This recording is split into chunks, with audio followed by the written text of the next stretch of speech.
Salut la famille. Alors on se retrouve aujourd'hui pour le dernier opus du montage du moteur et aujourd'hui ça va être le réglage de la distribution sur le M54. Et cette procédure-là peut être appliquée aussi au M52 double Vanos. Allez, c'est parti.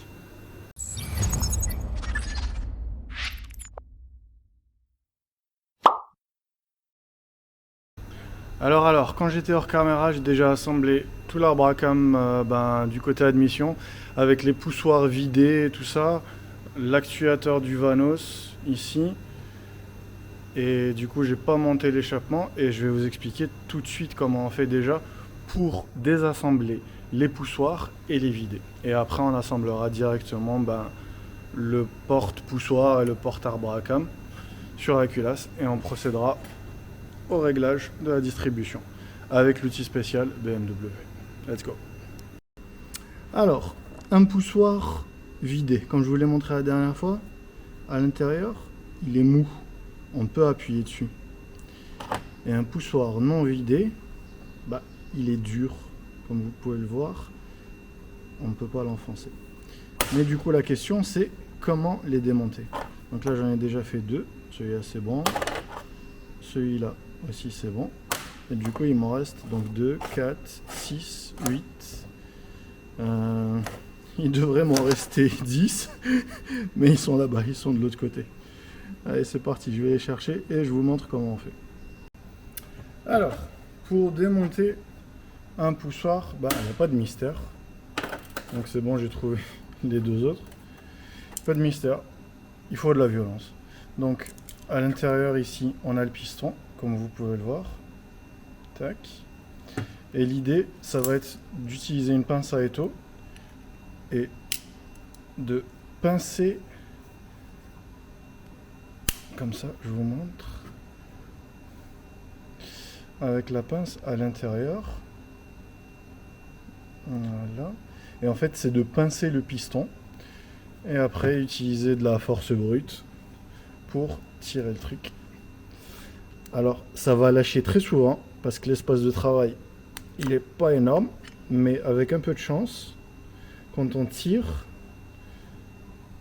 on obtient ça. On a notre piston,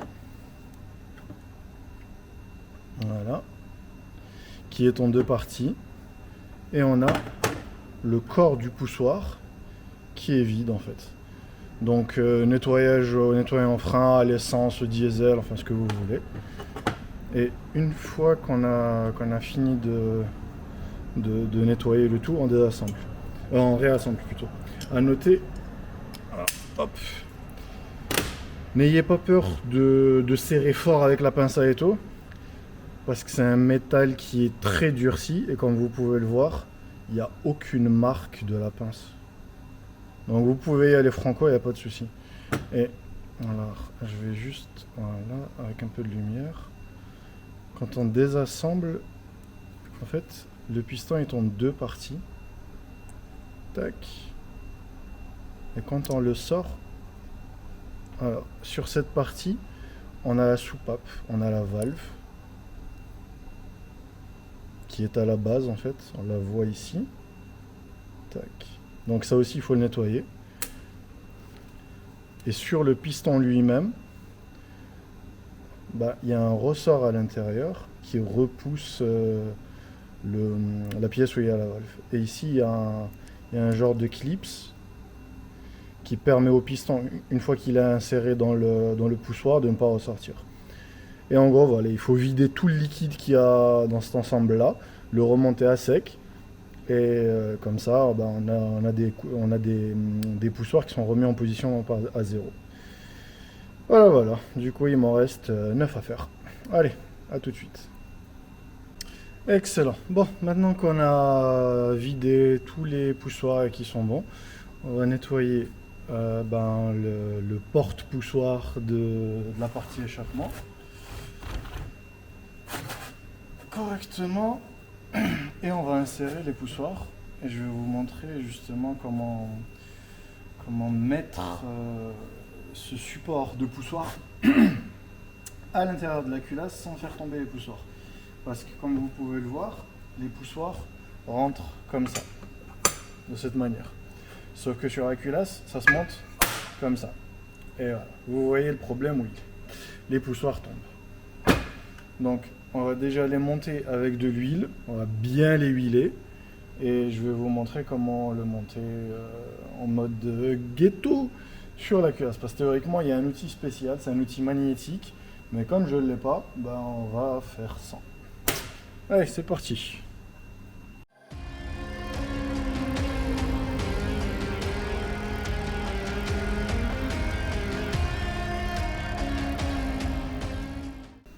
Excellent. Donc comme vous avez pu le voir sur le timelapse qui vient de passer, j'ai plongé les poussoirs dans un bain d'huile. Ce qui fait qu'en fait, c'est comme s'ils avaient collé à leur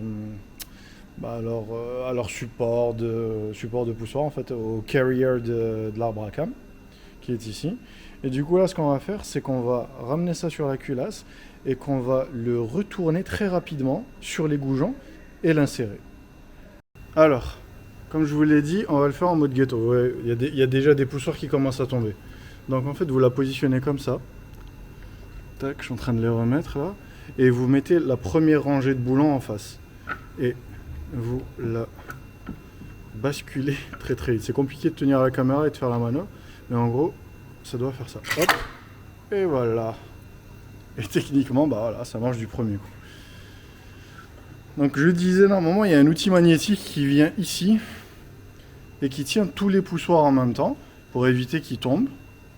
Il y a une autre technique aussi, c'est de mettre une réglette métallique tout en bas, de poser, de poser le cam carrier et puis d'enlever la règle à partir d'ici, à partir de l'avant, et ça permet de poser. Mais bon, cette technique-là marche aussi. Du coup, maintenant, on passe à l'installation de l'arbre à cam. C'est parti.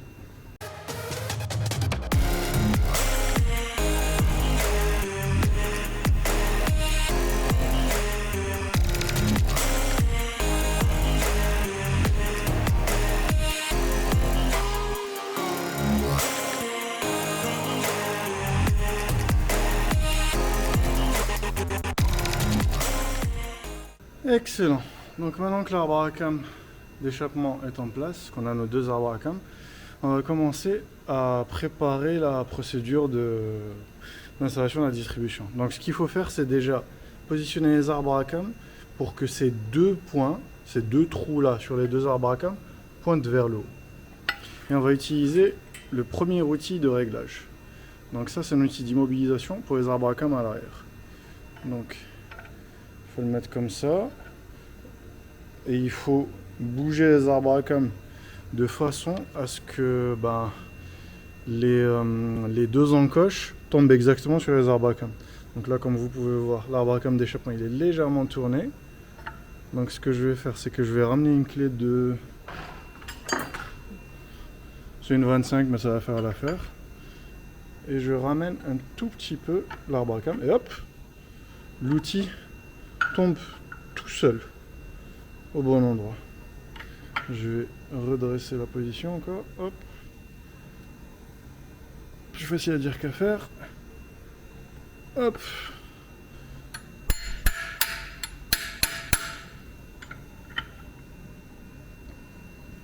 Et on est bon. On va dire qu'on est bon. Bon, techniquement, il ne faut pas forcer. Donc, hors vidéo, je vais régler ça correctement. Mais c'est ça l'idée. Pour le vilebrequin, alors il y a deux techniques. Soit on le pige à partir du trou qu'il y a là-bas et qui rentre directement dans le volant moteur. Je vous affiche ça ici en image. Soit on utilise l'encoche du PMH de la poulie qui est ici et on la fait coïncider avec le repère du PMH. C'est ce que je vais faire moi parce que j'ai pas encore monté le volant moteur.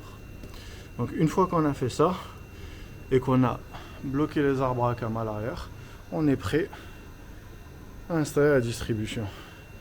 Et c'est là que les problèmes commencent. Bon, alors maintenant qu'on a la vue sur la distribution, on va commencer à caler tout ça. Alors à noter encore une fois qu'il faut vraiment bien vérifier le calage du vilebrequin et le calage des arbres à cam. parce que c'est ça qui va définir le bon réglage de tout ça. Donc on commence, c'est parti. Alors, on commence par la poulie principale. C'est la poulie principale d'arbre à cam, celle-là elle va sur l'arbre à cam d'échappement. Et elle s'habille en fait sur cette chaîne. Et on a un repère ici, on a cette flèche. On a une flèche ici, voilà. Et cette flèche là doit être alignée au plan de joint de la culasse, ici. Donc j'enlève mon support et la poulie a deux sens, comme vous pouvez le voir. Il y a d'un côté elle est creuse et d'un côté elle n'est pas creuse. Et le côté creux en fait va vers l'arbre à cam. Alors c'est légèrement compliqué de la mettre, mais on va réussir.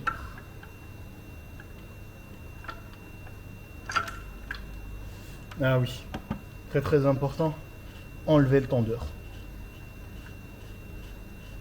Ça facilite grandement la manœuvre. Voilà.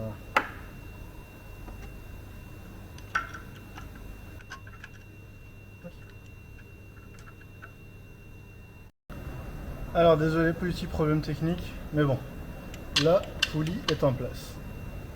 Donc maintenant, on va utiliser l'outil pour mettre en tension la chaîne. Donc on le visse au niveau du logement de la chaîne, bien sûr, logique. On vérifie encore que notre marque de timing est au bon endroit. Hop. Sur la poulie de vilebrequin et sur la poulie d'arbre à cam. Donc on se rappelle toujours la flèche au niveau du plan de joint. Et selon BMW, ce truc là doit serrer à 0,7 Nm. J'ai pas d'outil qui sert à 0,7 Nm, du coup je vais utiliser un cliquet. 0,7 Nm, c'est limite un peu plus fort que la main. Donc je vais faire ça, je vais faire un petit tour, hop, et on est bon. On est toujours au niveau du plan de joint, les arbres à cam sont toujours bons. Très bien. Suivant. Alors maintenant, il va falloir installer ça. Donc c'est l'un des éléments qui constitue le Vanos. Mais avant ça, il va falloir installer les boulons entre toises. C'est cela. Et il va falloir installer le côté 7 mm dans l'arbre à cam. Donc cela, comme ça, à ce niveau-là. Il y en a trois. Il y en a trois. Tac, 2.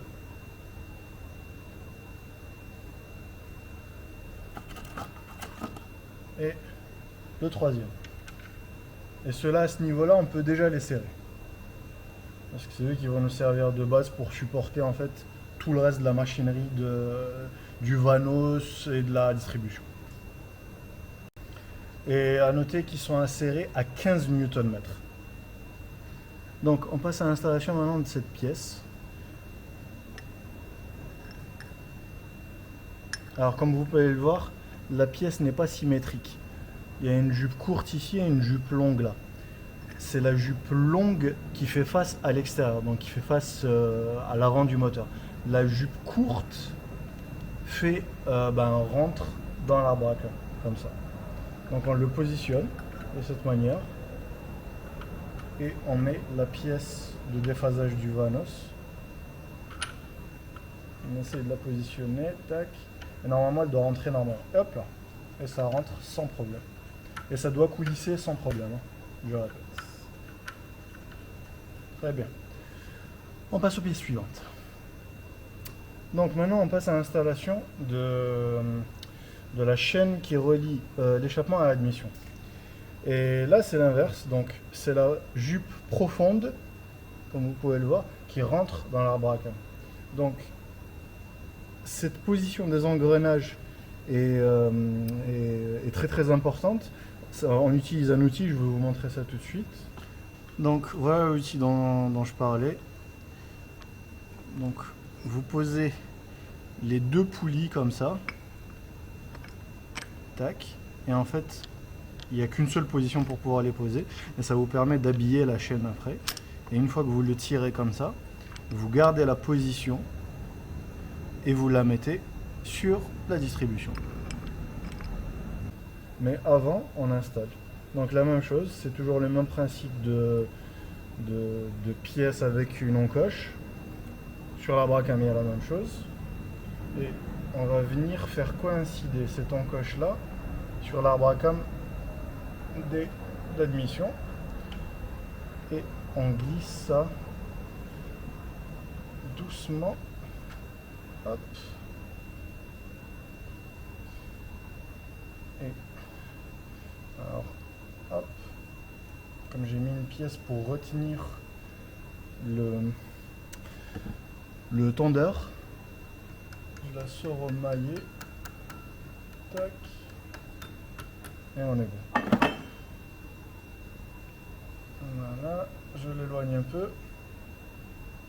On continue à pousser les pièces. Très bien. Et à ce niveau-là, on peut même sortir la pièce du tendeur. Et on est bon. On s'assure que tout est à l'intérieur, que tout est bien. Et on passe maintenant à l'installation des vis qui retiennent cette poulie avec les... c'est des ressorts plats en fait, c'est des grosses rondelles, mais en réalité c'est des ressorts plats. Il y en a un sur l'admission, un sur l'échappement, enfin il y a une entretoise, une rondelle qui fait ressort, et il y a une autre rondelle aussi sur l'admission. C'est parti. Je mets en pause la vidéo rapidement les gars pour vous demander de vous abonner, abonnez-vous en masse. Je vais bientôt monter le moteur dans la voiture va bientôt passer au banc, les résultats vont être pas mal, donc ne ratez pas ça et abonnez-vous. Allez, on continue le montage. Donc on continue sur la distribution. Maintenant on va fixer la poulie d'un côté. Donc c'est avec les Torx. Oups. C'est avec ces Torx là. Et on visse ici. Pour l'instant on ne les serre pas, on fait juste que les rapprocher.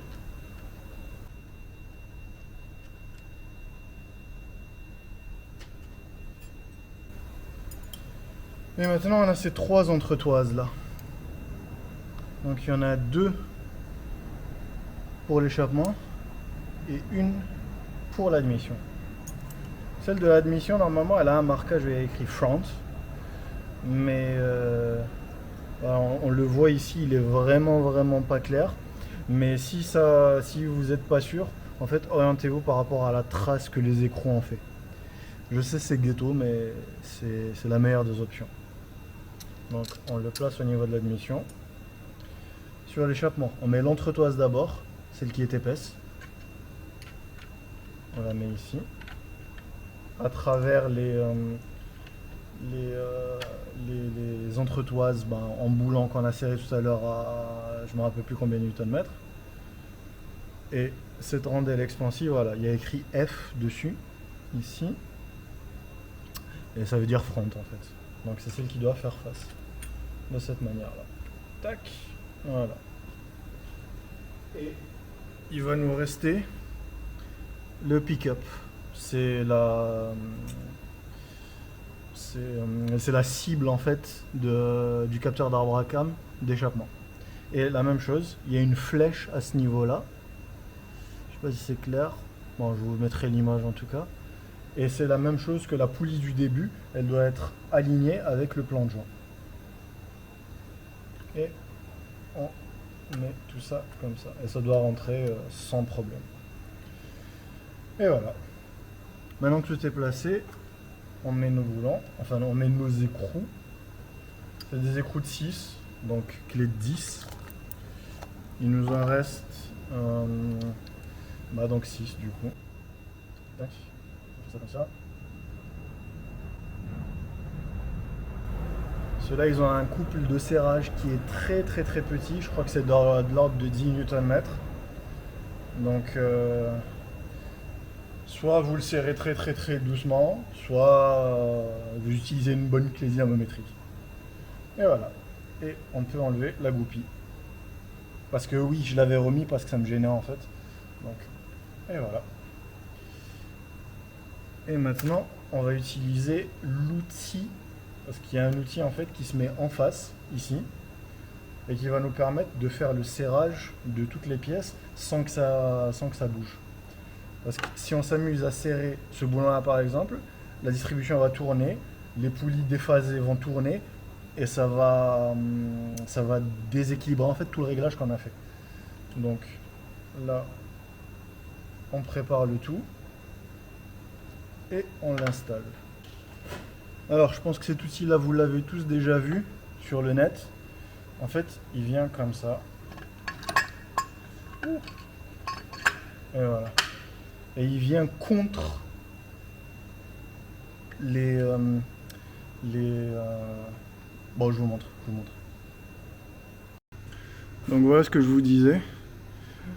Les pièces mobiles en fait elles viennent en appui contre l'outil de réglage de la distrib, que ce soit à l'admission ou à l'échappement. Et grâce à ça maintenant on peut serrer donc ces boulons de 6 là, ces torx de 6 à l'échappement et les boulons de 6 à l'admission. Avec un couple de serrage que je vous affiche tout de suite à l'écran. Et c'est parti. Très bien, donc maintenant que on a enlevé l'outil de réglage qui est à l'arrière du moteur, on a enlevé la platine de réglage, qu'on a tout serré, que tout est bon. Donc ici on est au repère du vilebrequin, du PMH, donc du cylindre 1 et du cylindre 6. À ce niveau là on est raccord aussi au niveau de l'arbre à cam. Donc maintenant ce qu'il faut faire, c'est le moment fatidique, c'est faire 2 tours de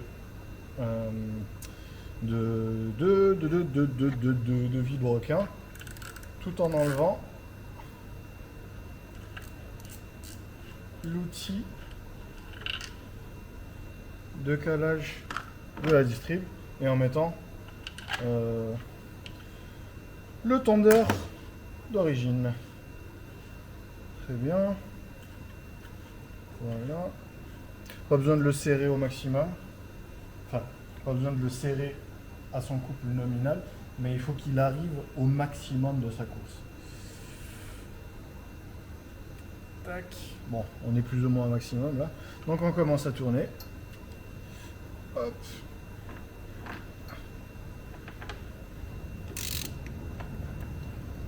Alors.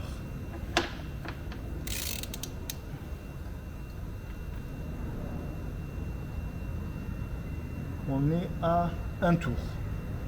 Un tour de vilebrequin, un demi-tour d'arbre à cam. Donc on est toujours bon. Tac. Il n'y a pas de bougie, c'est pour ça que j'arrive à le tourner aussi facilement. Et là, on arrive presque à 2 tours. Donc je retrouve mon repère qui est ici. Tac. Je suis au repère sur le vilebrequin. Et je suis au repère sur l'arbre à cam. Ça veut dire que la distribution est bien calée. Et on est bon. Et du coup, voilà. Le moteur, il est fini, il est prêt à être monté dans la voiture. J'avais monté la pompe à eau la dernière fois.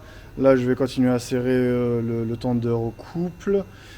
Pour l'avant de la distribution, forcément, il reste le module Vanos. Mais bon, pour ça, je vous oriente vers la vidéo que j'ai déjà faite par rapport à ça. Très très facile à installer, très très rapide à partir de là. Et puis voilà, puis on est bon.